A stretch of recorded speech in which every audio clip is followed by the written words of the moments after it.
네, 성도님 여러분, 가을 저녁에 뵙습니다. 예, 가을이에요. 며칠 전에 입추라고 하는 절기가 지났습니다. 그래서 오늘은 벌써 가을 안에 들어가 있는 그 하루죠. 실제로 아침 저녁으로 아주 한참 더운 때로부터 살짝 벗어나고 있다는 느낌을 다 받으시리라고 생각합니다. 밤에 창문을 막 다 열어놓고 자고 했는데요, 저도 창문을 열지 않아도 되는 이런 정도 밤을 보내고 있습니다. 가을, 설레십니까?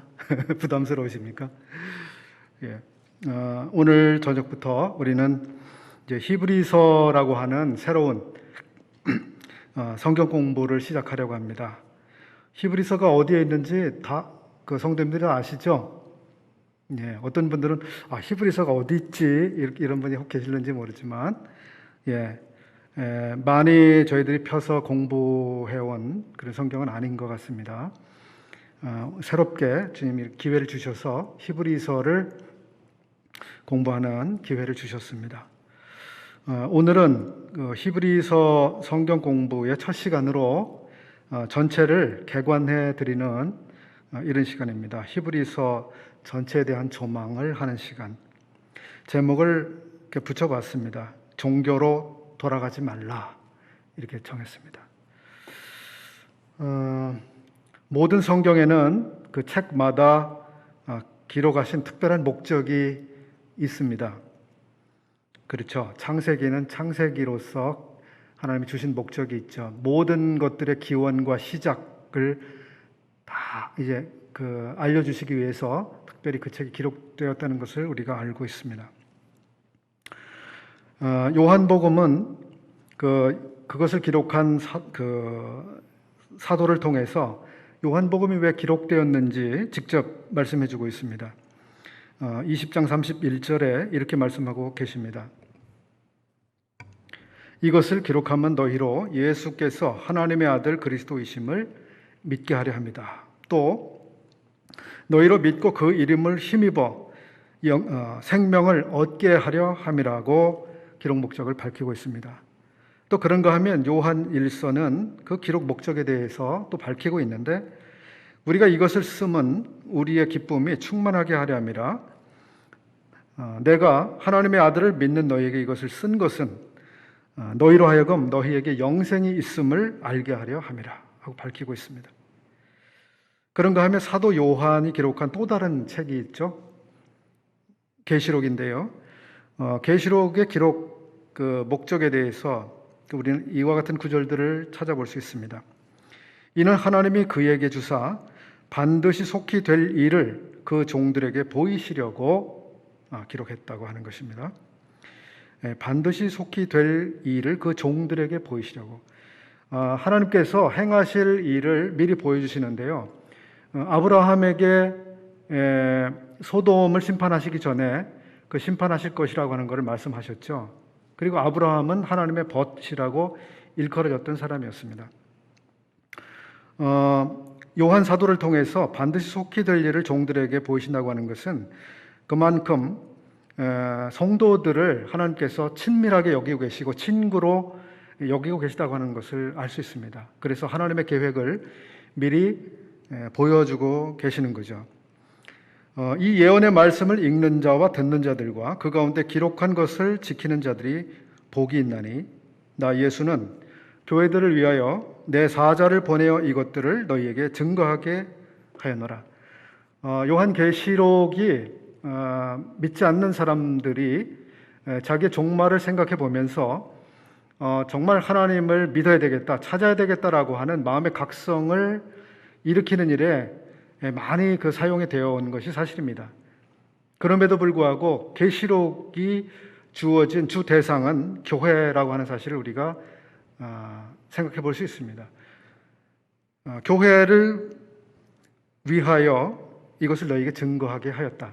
그러니까 주님께서 이 계시록을 사도 요한을 통해서 기록하게 하신 것은 이 교회들을 위한 것이었습니다. 교회들이 이 계시록을 통해서 유익을 얻게 하시려고 하신 것.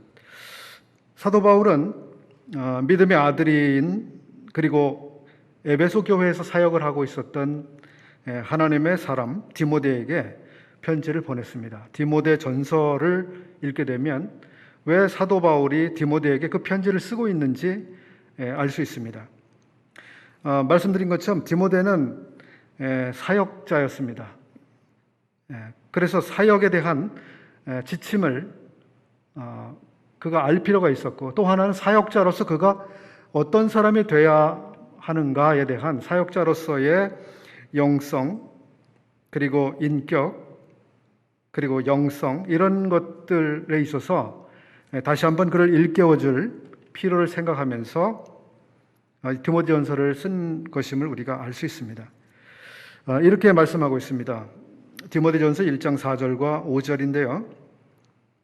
신화와 끝없는 족보에 창념하지 말라. 이런 것은 변론을 만들어낼 뿐이다. 경계의 목적은 청결한 마음과 선한 양심과 거짓이 없는 믿음으로 나는 사랑에 있다. 당시에 신화와 끝없는 족보가 얼마나 유행하고 횡행했는지, 그리고 이 사역자가 거기에 영향을 받을 수 있었는지에 대해서 이 사도는 생각하고 있었습니다. 그런데 이 끝없는 족보와 신화 같은 것은 변론을 만들어낼 뿐만 아니라 실제적으로 경건에는 전혀 무익한 것이라고 하는 것을, 그리고 그것을 절대 피해야 된다고 하는 사실을 일깨워주고 있습니다. 이 사도는 그 서신의 시작 부분 1장 4절 5절에서 말씀했던 부분을 그 서신의 마지막 부분인 6장 20절과 21절에서 다시 한번 반복해서 이야기해주고 있습니다. 디모데야, 너희에게 부탁한 것을 지키고 거짓되에 일컫는 지식에 망령되고 허한 말과 변론을 피하라. 이것을 좇는 사람들이 있어 믿음에서 벗어났느니라. 디모데의 믿음을 변질시킬 수 있는 것에서 자기를 지키라고 조언해 주기 위해서 이 디모데 전서가 기록이 되고 있는 것입니다. 그렇다면 히브리서는 어떤 목적에서 기록이 되었을까 하는 대로 우리의 생각을 조금 이어가려고 합니다. 먼저 나무와 숲에 대해서 잠깐 생각해 보겠습니다.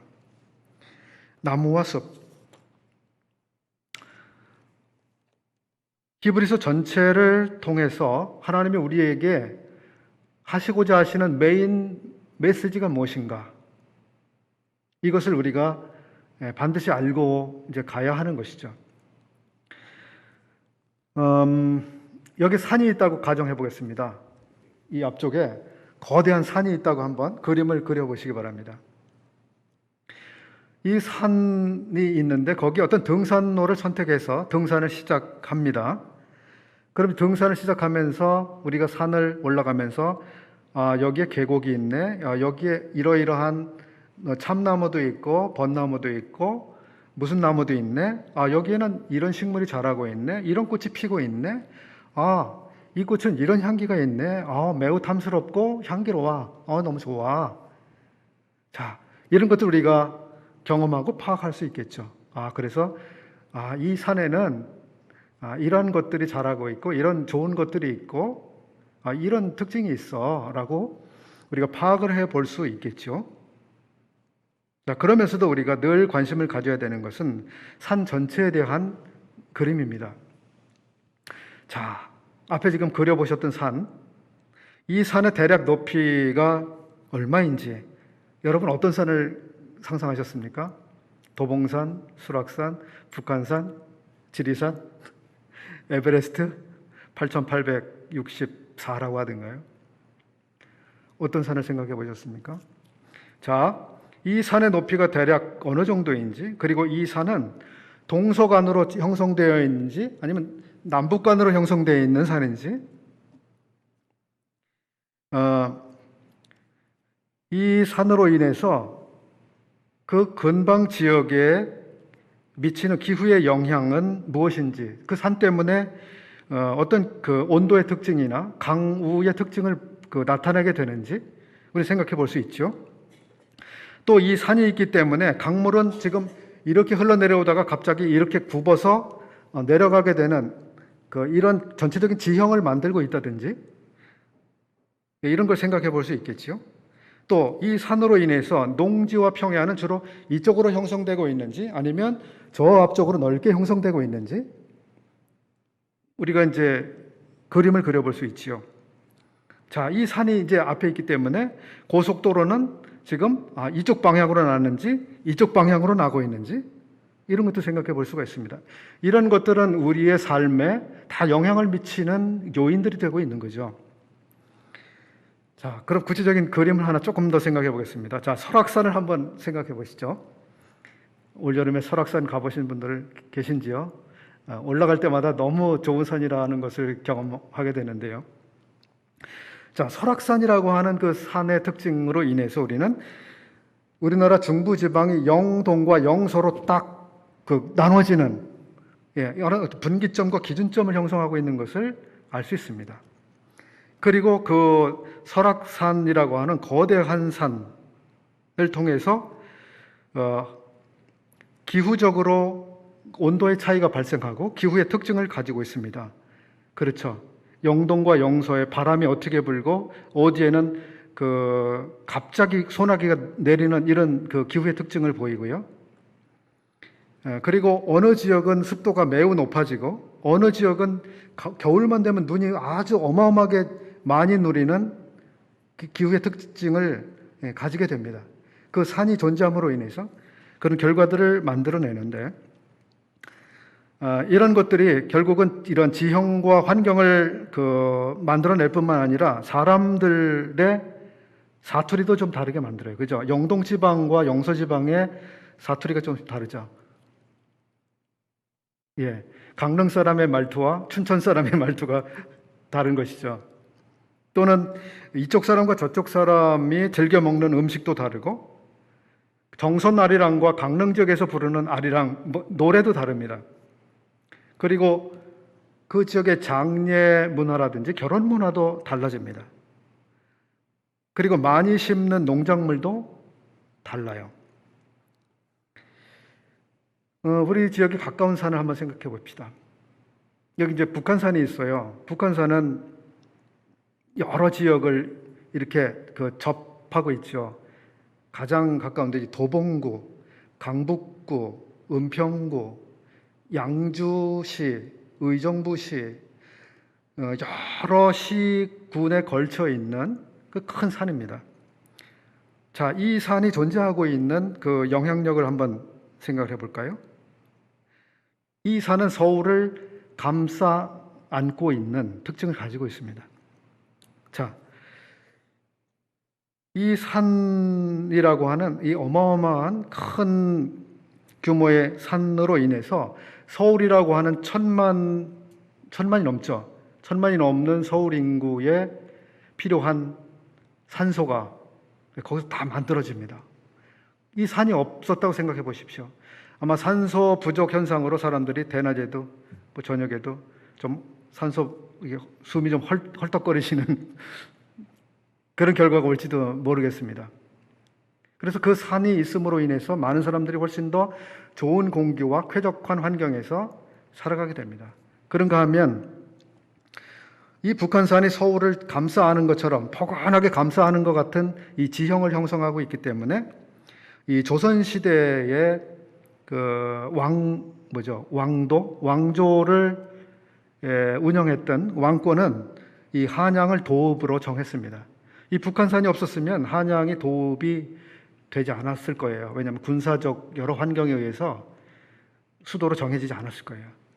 수도를 정했기 때문에 500년인가요? 600년 동안 한 나라의 도읍이 됐죠. 그리고 대한민국의 수도도 이제 서울이 되었는데 아마 조선시대가 한양으로 도읍을 하지 않았다면 아마 대한민국의 수도가 서울이 되지 않았을 수도 있죠. 한 나라의 그 역사, 그 흐름을 만들어내고 바꿔가는데 이 산이라고 하는 이 거대한 환경이 이 영향력을 행사한 예를 우리가 생각해 볼 수 있습니다. 자, 장황하게 말씀을 드렸는데요. 모든 성경은 그래서 그